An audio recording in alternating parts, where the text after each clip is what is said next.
Всем привет, меня зовут Вика. Давайте посмотрим новый расклад Таро для мужчин. Для чего она была в вашей жизни? Довольно такой сегодня психологическо-философский будет расклад. Настраивайтесь на этот расклад. Для энергообмена ставьте лайк, подписывайтесь на мой канал, делитесь видео с друзьями и смотрим, в каких энергиях вы пребываете.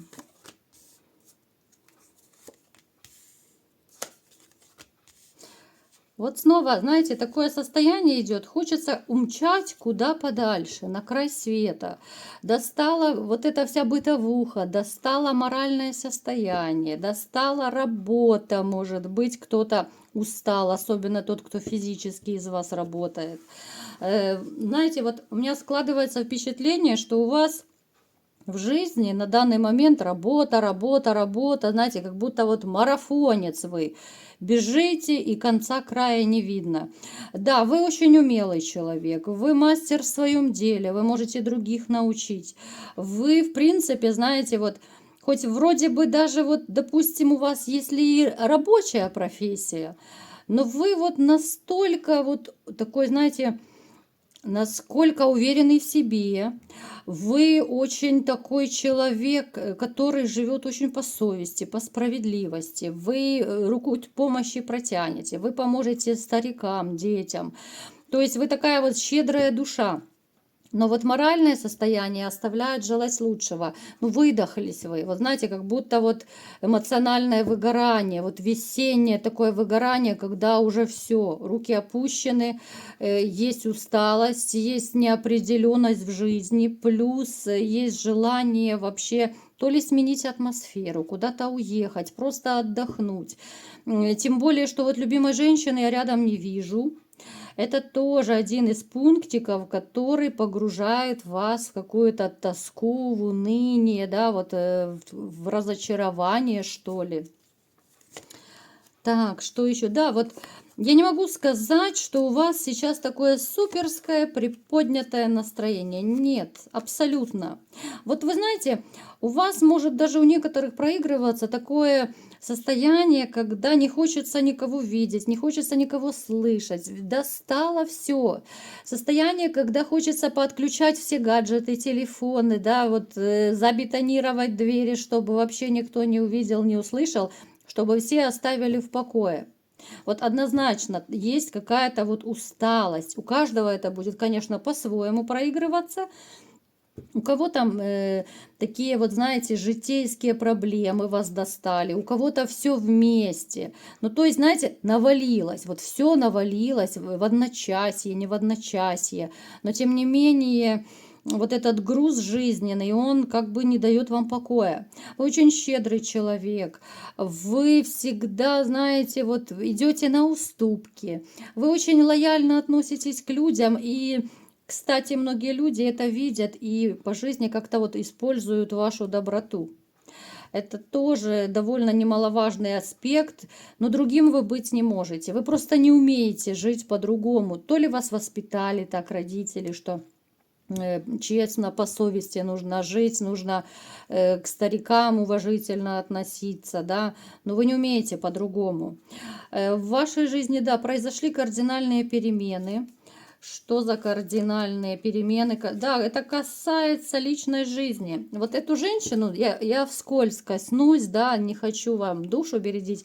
Женщину, которую вот вы потеряли, с которой вы расстались, разошлись, вы ее считали подарком судьбы когда-то в свое время. Да, вы, возможно, думали, что проживете долго и счастливо, умрете в один день, как в сказке, да, до конца жизни. Вы настолько вот старались, вкладывались, да, зарабатывали, вы жили для нее. Вот вы жили, вы дышали для этой женщины, но это не оценилось. Я не буду углубляться, я не хочу ворошить прошлое, да, но коротко просто коснулась. Вы задаривали ее подарками, деньгами. Понятно, что в меру ваших финансовых возможностей, да, у каждого это свои, у кого-то больше денег, у кого-то меньше, но тем не менее она была вот вашим центром вселенной. Опять же, это довольно часто повторяется в наших раскладах, да. Но еще, кстати, может проигрываться такой момент, что, несмотря ни на что, некоторые из вас, возможно, вы ждете какую-то весточку от нее. Либо же вы сами, может быть, пытаетесь как-то выйти с ней на контакт, потому что еще внутренне вы ее не отпустили. Тоже такой момент может быть. Причем вот вы ее не отпустили, знаете, вот вроде бы умом понимаете, что уже все, но с другой стороны, вы не можете ее из души и сердца выбрать, ну, вы как бы выгнать из сердца ее, да, вот избавиться от каких-то воспоминаний, от мыслей. Ну, конечно, для этого нужно время, особенно если у кого разводы, разрывы очень свежие, если относительно недавно вы разошлись, то кому-то и год потребуется, кому-то, может быть, больше года, чтобы забыть. Потому что, ну, любое дело такое, это серьезная штука, очень быстро любимого человека, но это просто нереально выбросить из головы. Давайте-ка все-таки теперь ближе к нашему раскладу, к нашей теме. Для чего же она была в вашей жизни?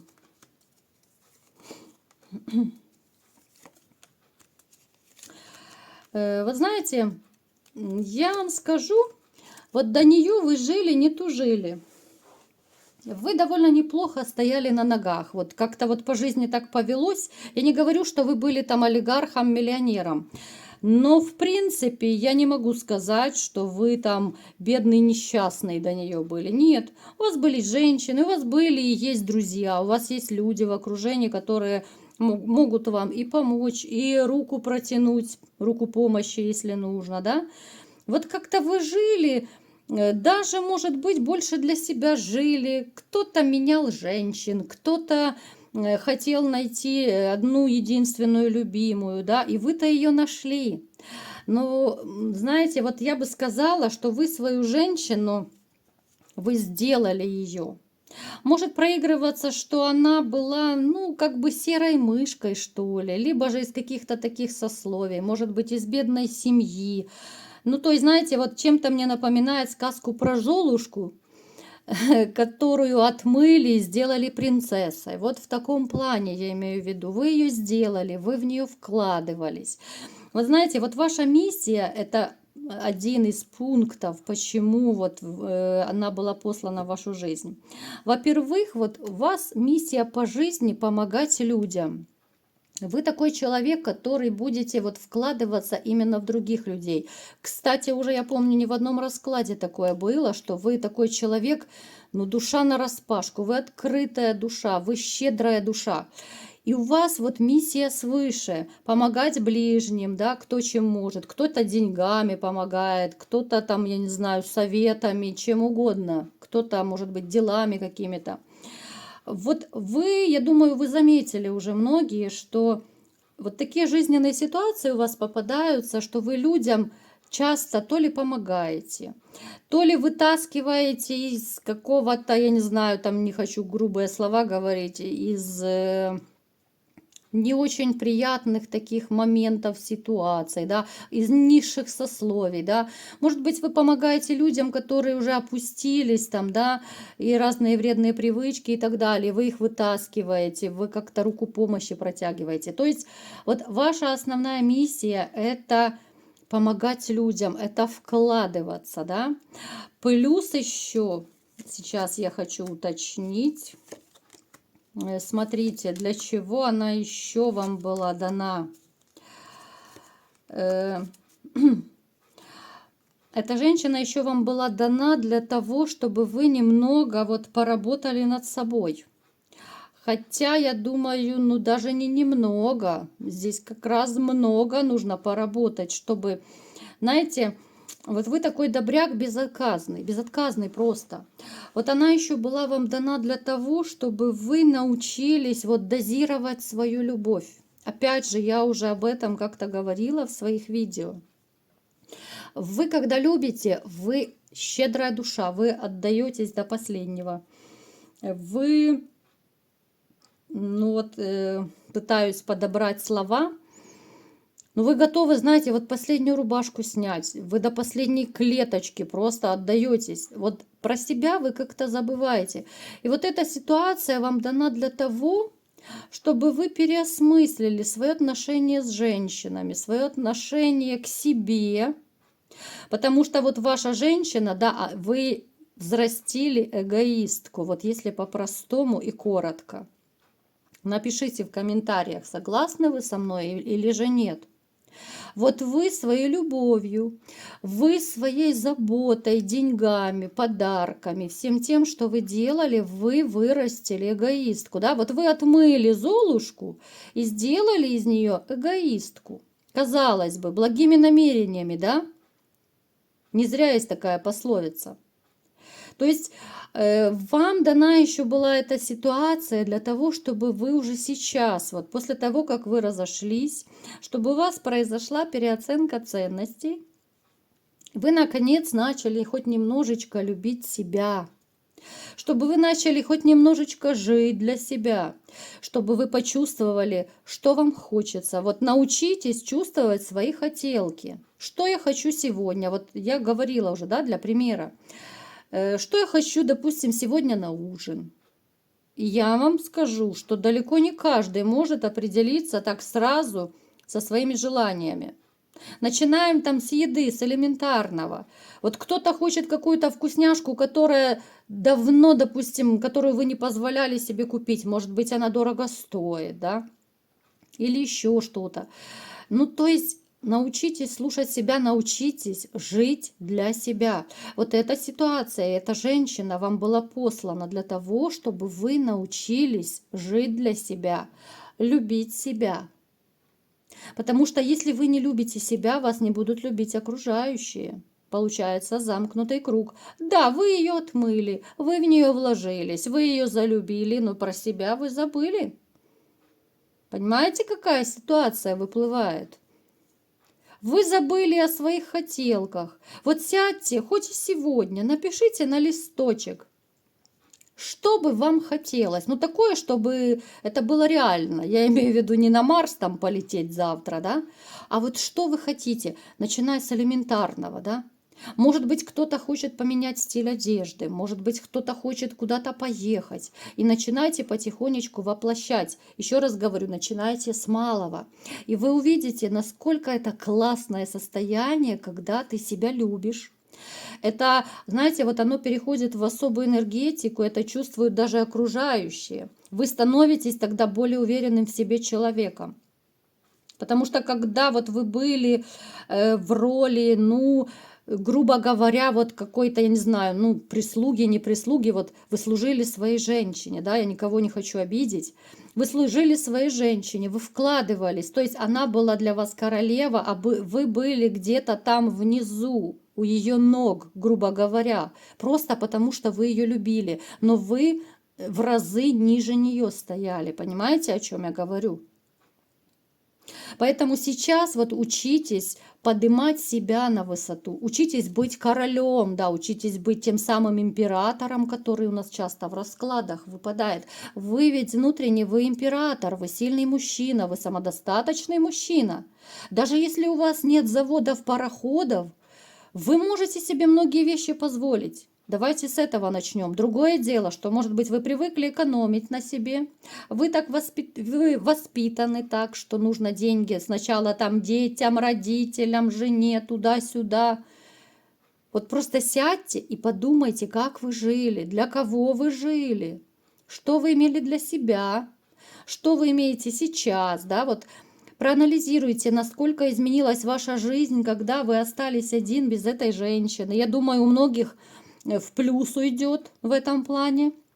Несмотря на то, что моральные ощущения, да, хреново, конечно, нет любимой женщины рядом. Но вот именно в том, что я что хочу, то и делаю. Я куда хочу, туда лечу. Я на себя любимого трачу сколько хочу. И вы увидите, как вы почувствуете себя уверенней, даже в каком-то смысле крылья вырастут, да, вот именно уверенность, какая-то самодостаточность. Пусть из мелочей вы начинаете свои хотелки какие-то воплощать, но вы это делаете для себя. Вы учитесь этому, потому что вы поставили крест на себе, пока вы жили с этой женщиной. Ну так, если по-честному, вы больше вкладывали с нее, себе вы больше отказывали. Да, может быть, вы что-то там слегонца себе и позволяли, что-то, может быть, и покупали, но больше для нее. Потому что, ну, вас так воспитали, вы по-другому не умеете.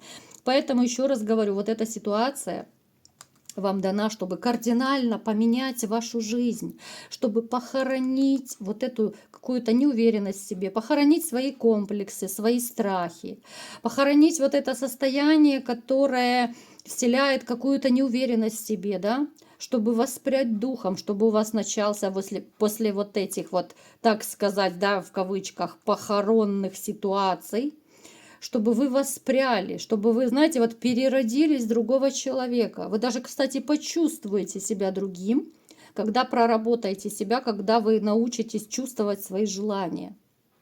Поэтому, ребят, смотрите, помимо того, что да, вы добряк, вы привыкли вкладываться, вы привыкли жить для других, да, это тоже ваша миссия по жизни. Но опять же, эта женщина, эта ситуация вам дана, чтобы кардинально поменять отношение к себе и научиться чувствовать себя, и научиться любить себя в первую очередь. Потому что я вам скажу, вот коротко и ясно, когда человек любит себя, во-первых, это чувствуется, во-вторых, человек становится более уверенный в себе, и в-третьих, такой человек не дает вытирать ноги о себя окружающим. Все. Все очень просто на самом деле. Уверенного человека всегда окружающие чувствуют. Вы будете себя вести по-другому. Вы сможете дать отпор, даже если кто-то пытается вас обидеть, если кто-то повышает голос, вы ставите его на место. Если человек не уверенным в себе, да, он начнет там где-то, особенно вот женщины такие, да, они там где-то переплачут, они смолчат, да, вот, ну и мужчины, в принципе, тоже, их могут оскорблять, унижать, а они там смолчат, где-то погрустят, кто-то в рюмку чая заглянет, да. Ну, то есть отпор особо не дают такие люди, которые не уверены в себе, в своих силах.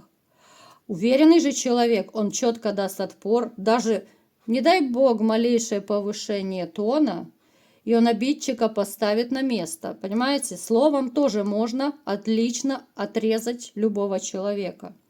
Словом, как говорят, убивают словом, да, словом можно поставить на место человека. Много чего можно. Главное, слова правильные подбирать. Поэтому, ребят, вот такая вот ситуация в вашей жизни происходит. Вам нужно реально трансформировать свою жизнь. Вам нужно переоценку ценностей сделать. И вы тогда увидите, насколько легче вам будет общаться и с женщинами, и вообще с окружающими. Вы будете знать себе цену, вы будете уверены. Я не говорю, что вам нужно стать грубияном, ни в коем случае. Просто дозировать, да, вот сегодня, дорогая, для тебя это, завтра, допустим, я хочу там какой-то часок-другой чем-то своим позаниматься. Либо же давай сегодня тебе что-то купим, завтра мы мне что-то купим. Понимаете, о чем я? То есть все должно быть поровну, все должно быть в отношениях, это я даже на перспективу вам говорю, все должно быть по-честному, а не игра в одни ворота, все для тебя, для тебя, для тебя, дорогая, да, а себе с гулькин нос. Вот как-то так. Я думаю, после сегодняшнего видео многие переосмыслят свою жизнь. Напишите мне в комментариях, может быть, уже кто-то понял в процессе, да, сколько ошибок вы в жизни сделали. Поэтому именно вот эта ситуация была вам послана, чтобы исправить и заставить вас любить себя. Ну, я думаю, у вас все получится. Вот такой был расклад. Кому понравился, ставьте лайк, подписывайтесь на мой канал, делитесь видео с друзьями. И всем пока!